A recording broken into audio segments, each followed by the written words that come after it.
kaligtasan, siya'y papurihan, Diyos ng lahat. Puri sa kaligtasan, siya'y papurihan, ngayon at kailanman.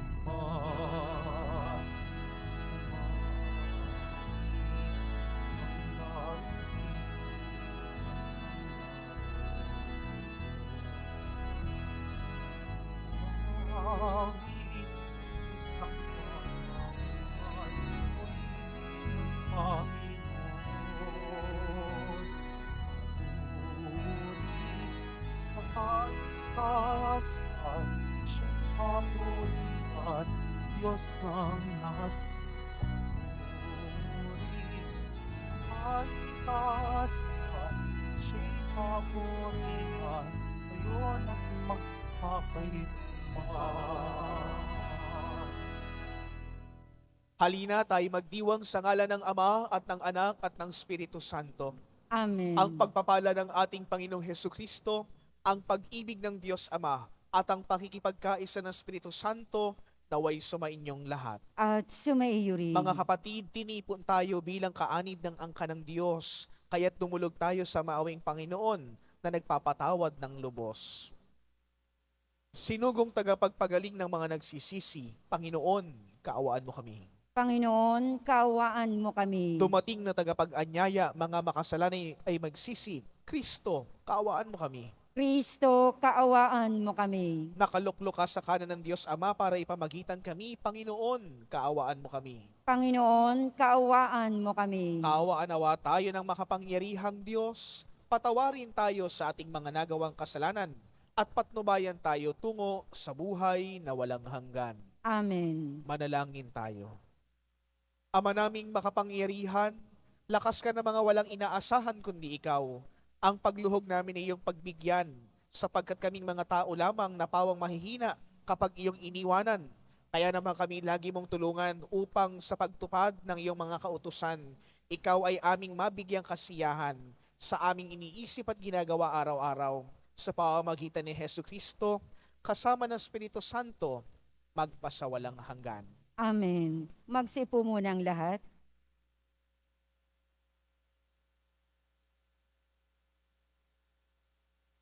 Pagbasa mula sa unang aklat ng mga hari. Nang patay na si Nabat, sinabi ng Panginoon kay Elias na taga Tisbi, "Madali ka, puntahan mo si Haring Akab. Makikita mo siya sa Jezreel, sa ubasan ni Nabat. Naparoon siya upang kamkamin iyon. Sabihin mo sa kanya, ito ang pinasasabi ng Panginoon. Isa kang mamamatay tao. Ngayon na may pangangamkam ang ginawa mo, kung saan hinimod ng mga aso ang dugo ni Nabat. Doon din hihimuri ng mga aso ang iyong dugo." Sinabi ni Akab kay Elias, "Narito ka na naman, mahigpit kong kaaway." Sagot naman sa kanya ni Elias, "Oo, hinanap kita uli sapagkat nagumon ka sa kasamaan. Malagim na parusa ang babagsak sa iyo. Ganito ang ipinasasabi ng Panginoon. Itatakwil kita, lilipulin ko ang mga anak mong lalaki, matanda at bata. Parurusahan kita tulad ng ginawa ko sa angkan ni Jeroboam na anak ni Nabat, at sa angkan ni Baasa na anak ni Ahiyas, sapagkat ako'y ginalit mo at ibinulid mo ang Israel sa pagkakasala. Ito naman ang sumpa laban kay Jezebel. Kakanin siya ng mga aso sa nasakupan ng Jezreel. Sino man sa angkan ni Akab ang mamatay sa bayan ay kakanin ng mga aso. Sinumang mamatay sa bukid ay kakanin ng mga uwak. Dahil sa mga solsol ni Jezebel, nagumon si Akab sa paggawa ng masama sa paningin ng Panginoon. Sumamba rin siya sa mga Diyos-Diyusan, gaya ng mga Amoreo na pinalayas ng Panginoon pagdating ng bayang Israel sa lupang iyon. Nang marinig ni Akab ang mga sinabi ng propeta, ginawak niya ang kanyang damit. Nagsuot ng sako at di hinubad iyon kahit sa pagtulog. Nag-ayuno siya bilang tanda ng malaking kalungkutan. Kaya't sinabi ng Panginoon kay Elias, hindi mo ba napansin kung paano nagpapakababa sa harapan ko si Akab? Sapagkat nagpakababa siya, hindi ko itutuloy ang parusa sa kanya habang siya'y nabubuhay. Ngunit pagkamatay niya, parurusahan ko ang kanyang angkan. Ang salita ng Diyos. Salamat sa Diyos. Poon, iyong kaawaan, kaming sayo'y nagsisuway. Poon, iyong kaawaan, kaming sa iyo'y nagsisuway. Ako'y kaawaan, o mahal kong Diyos, sang-ayon sa iyong kagandahang loob. Mga kasalanan ko'y iyong pawiin, ayon din sa iyong pag-ibig sa akin. Hugasan mo sana ang aking karumahan, dalisayin mo ang aking kasalanan. Poon, iyong kaawaan, kaming sa iyo'y nagsisuway. Ang pagsalansang ko ay kinikilala, laging nasa isip ko at alaala. Sa iyo lang ako nagkasalang tunay, at ang nagawa ko'y di mo nagustuhan. Poon, iyong kaawaan, kaming sa iyo'y nagsisuway. Ang kasalanan ko'y iyo nang limutin, lahat kong nagawang masamay pawiin. Ingatan mo ako, Diyos kong manunubos, ang pagliligtas mo'y galat kong ibabantog. Poon, iyong kaawaan, kaming sa iyo'y nagsisuway. Magsitayo po ang lahat.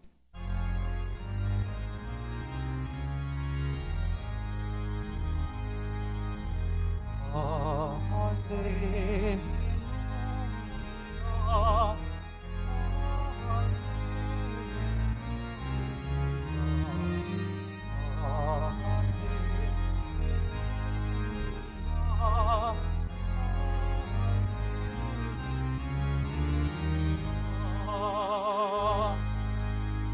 Pagpupusan Kristo, magiging sana kayo.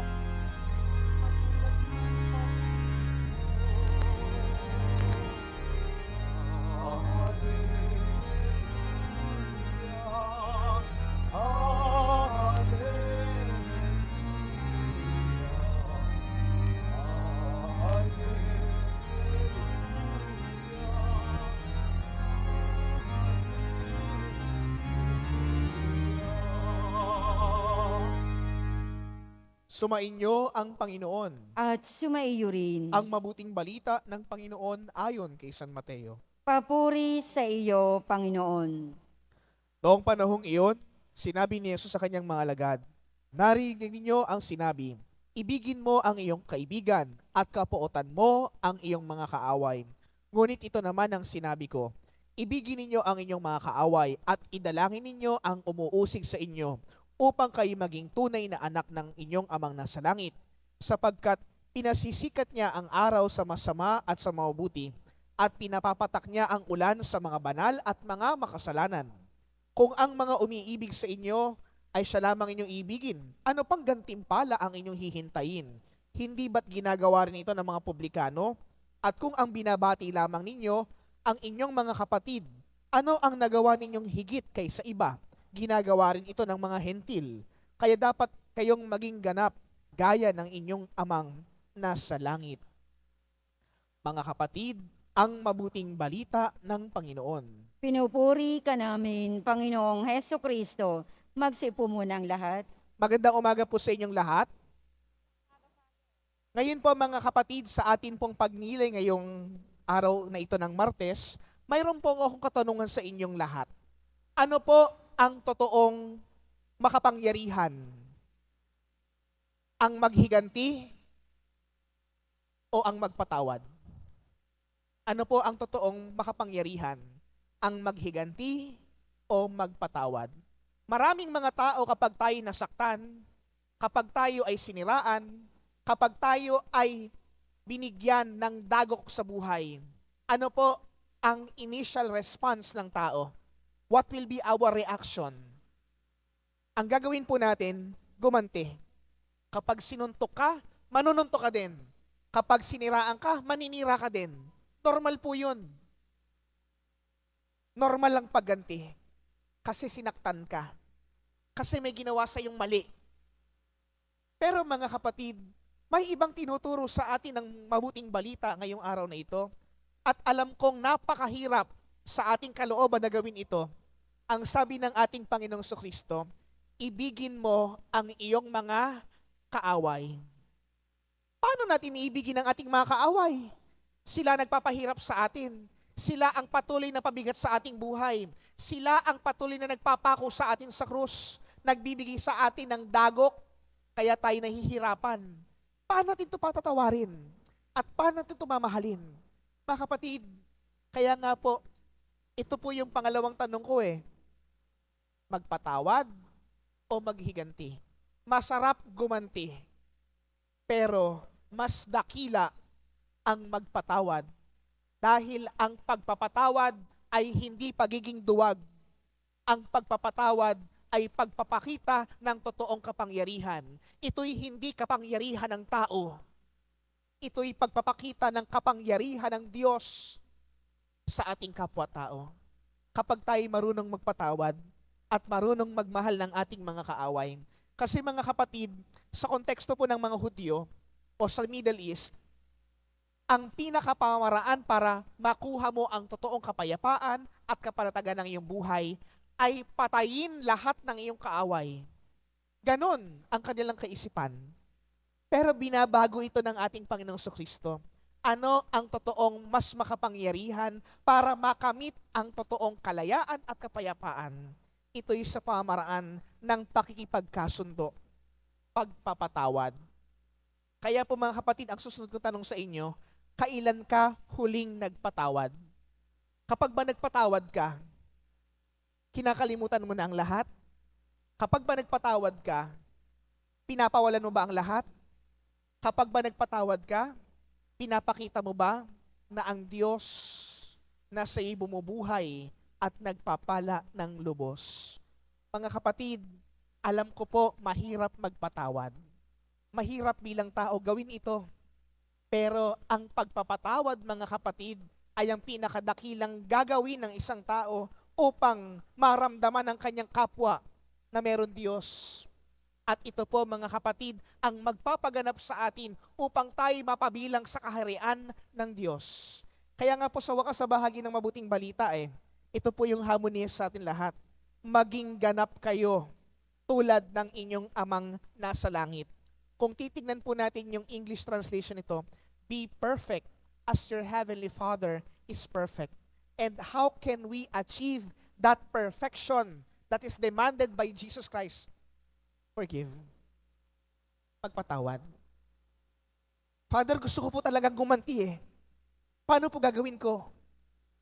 Gantihan mo ng kabutihan. Ang taong gumaganti, ang taong nananakit, ang taong gagawa pa ng mali dahil nagawan siya ng mali, ay pagpapababa ng iyong dignidad at pagpapakitang mas makasalanan ka pa sa nanakit sa iyo. Ang totoong pagganti, mga kapatid, ay pagpapatawad at paggawa ng mabuti. Mahirap man itong gawin, mga kapatid, ngunit pwede nating hilingin sa Diyos na bigyan tayo ng tapang at lakas ng loob upang gawin ang pagpapatawad na ito. Mga kapatid, sa pagpapatuloy po ng ating banal na pagdiriwang na ito, sa ating pagtanggap ng banal na Eucharistia, nawa, tularan natin ang bili ng ating Panginoong Kristo, ibigin ang ating mga kaaway, magpatawad at tanggapin ng lubos sa ngalan ng Ama, ng Anak, at ng Espiritu Santo. Magsitayo po ang lahat.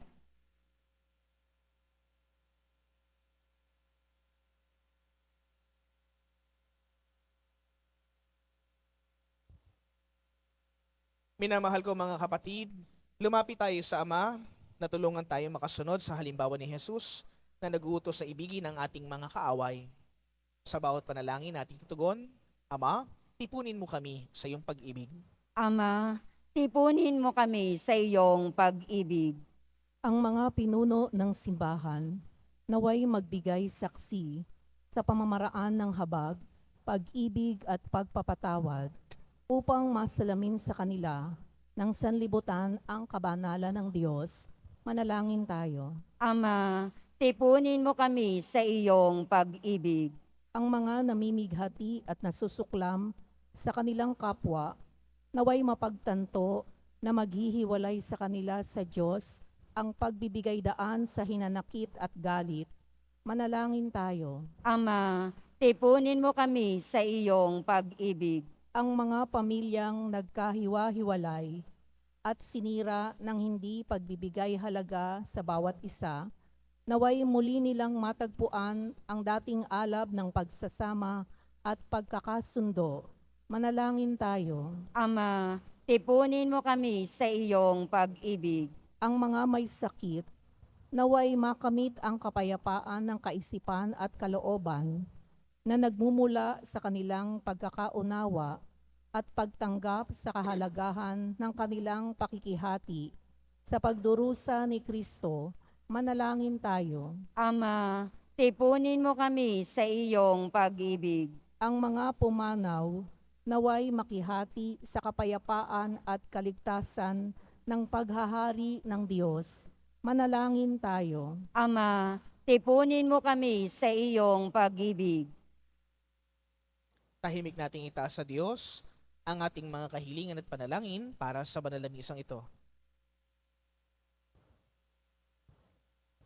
Ama naming Diyos, alam mo kung ano ang mabuti para sa amin. Tanggalin mo ang lahat ng hinanakit sa aming mga puso at basbasan mo ang lahat ng aming pagsusumikap na mahalin ang aming kapwa. Hinihiling namin ito sa pamamagitan ni Kristong aming Panginoon. Amen. Magsipo munang lahat.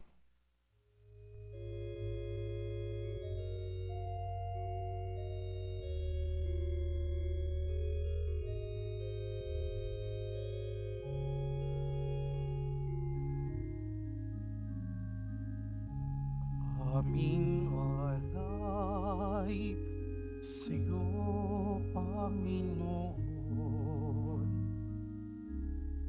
Ang tinapay at alak na iyong kaloob upang guntayin ang iyong buhay na inialay nang tayo'y magdiwang bilang isa sa bayanan.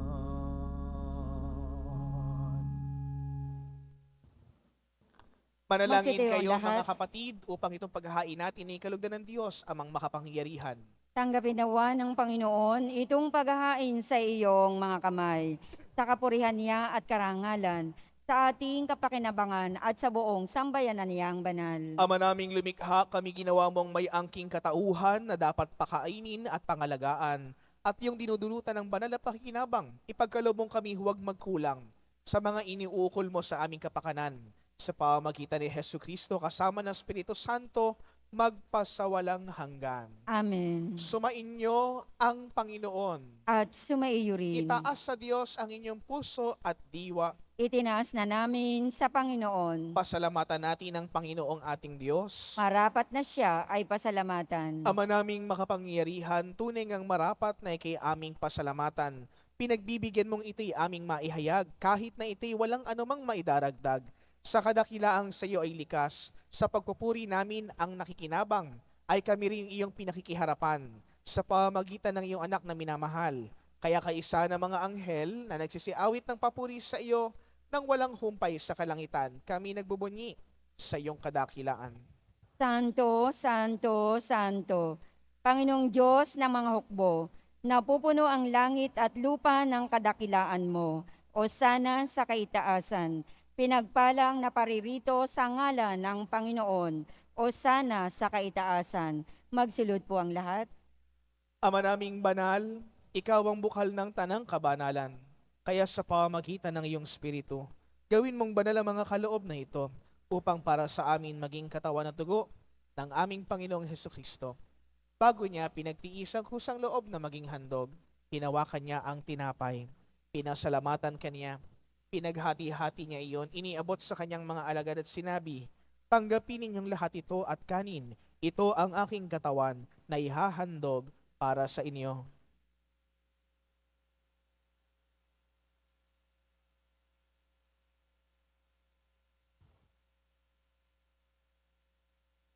Gayun din naman nang matapos ang hapunan, hinawakan niya ang kalis. Muli kanyang pinasalamatan.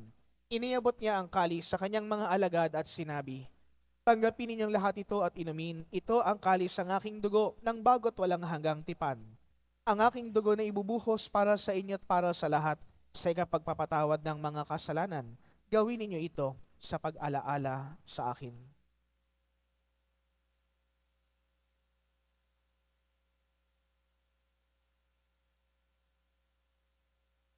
Magsitayo po ang lahat.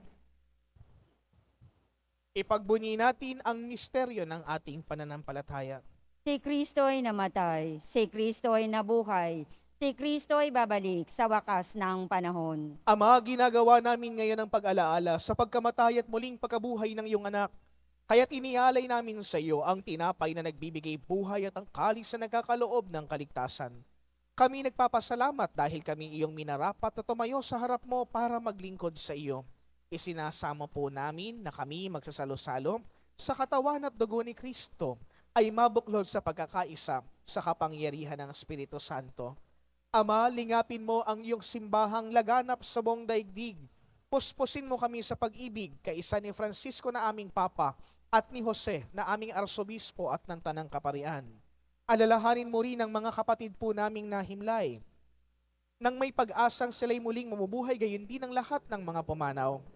Kaawaan mo sila at patuloyin sa iyong kaliwanagan. Kaawaan mo at pagindapatin kaming lahat na makasalo sa iyong buhay na walang wakas. Kaisa ng mahal na Birheng Maria na ina ng Diyos, ng kanyang kabiyak ng pusong si San Jose. Kaisa ng mga apostol at ang lahat ng mga banal, si San Juan Bautista na ating patron, na namuhay dito sa daigdig ng kalugod-lugod sa iyo, maipagdiwang nawa namin ang pagpupuri sa ikararangal mo sa pamamagitan ng iyong anak na aming Panginoong Hesukristo. Sa pamamagitan ni Kristo, kasama niya at sa Kanya, ang lahat ng parangal at papuri sa iyo, Diyos Amang makapangyarihan, kasama ng Espiritu Santo, magpasawalang hanggan. Amen. Sa tagubili ng mga nakakagaling na utos at turo ni Jesus Panginoon natin at Diyos, ipahayag po natin ng lakas loob. Ama namin, Sumasalangit ka, sambahin ang ngalan mo, mapasa amin ang kaharian mo, sundin ang ang loob mo dito sa lupa para nang sa langit. Bigyan mo kami ngayon ng aming kakanin sa araw-araw at patawarin mo kami sa aming mga sala para ng pagpapatawad namin sa nagkakasala sa amin. At huwag mo kaming ipahintulo sa tukso at iadya mo kami sa lahat ng masama. Amen. Hinihiling namin kami iadya sa lahat ng masama, pagkalooban mo kami ng kapayapaan araw-araw, iligtas sa kasalanan, at ilayo sa lahat ng kapahamakan. Samantalang aming pinananabikan ang dakilang araw ng pagpapahayag ng tagapagligtas naming si Hesukristo. Sapagkat iyo ang kaharian at ang kapangyarihan at ang kapurihan magpakailanman. Amen. Panginoong Hesukristo, sinabi mo sa iyong mga apostol, "Kapayapaan ang iniiwan ko sa inyo, ang aking kapayapaan ang binibigay ko sa inyo. Tunghayan mo ang aming pananampalataya at huwag ang aming mga pagkakasala. Pagkalooban mo kami ng kapayapaan at pagkakaisa ayon sa iyong kalooban, kasama ng Espiritu Santo, magpasawalang hanggan. Amen. Ang kapayapaan ng Panginoon ay lagi nawang sumainyo. At sumaiyo rin. Magbigayan kayo ng kapayapaan sa bawat isa."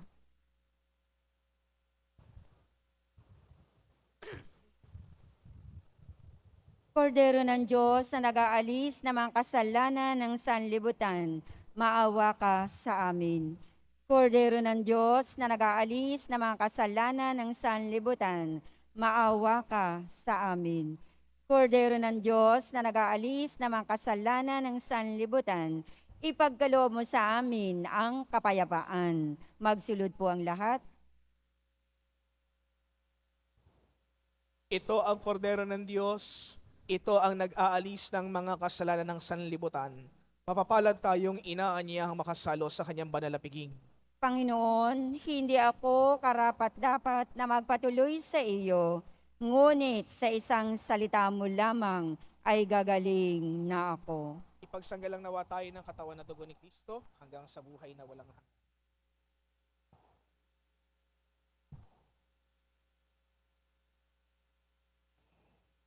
Para sa lahat ng tatanggap ng banal na komunyon, sasagot po tayo ng amen pagkasabi ng pari o ng lay minister ng katawan ni Kristo at isubo agad sa bibig bago umalis sa harapan ng pari o lay minister. Sumunod po tayo.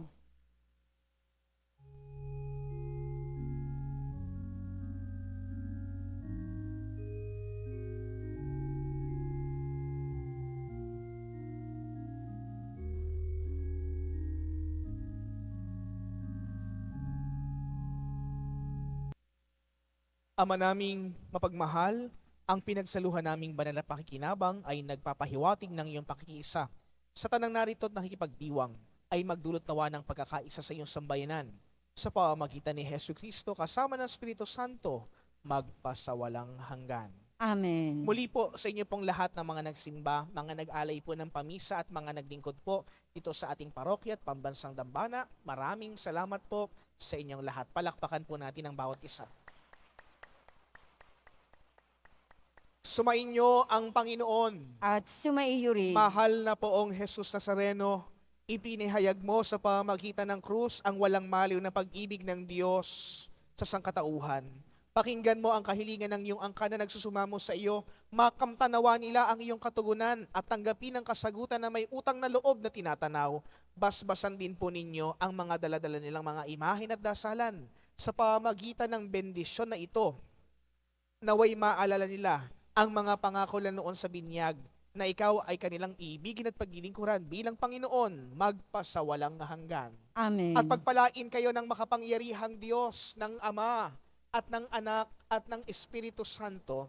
Amen. Humayo kayong taglayang kapayapaan ng poong Jesus Nazareno. Salamat sa Diyos.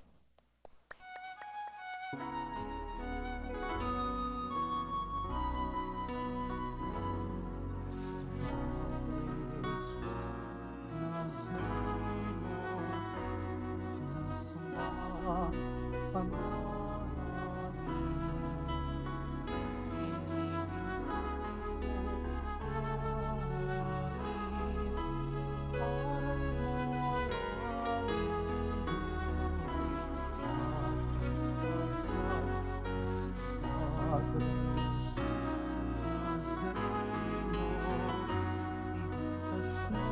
namin sa kasalanan.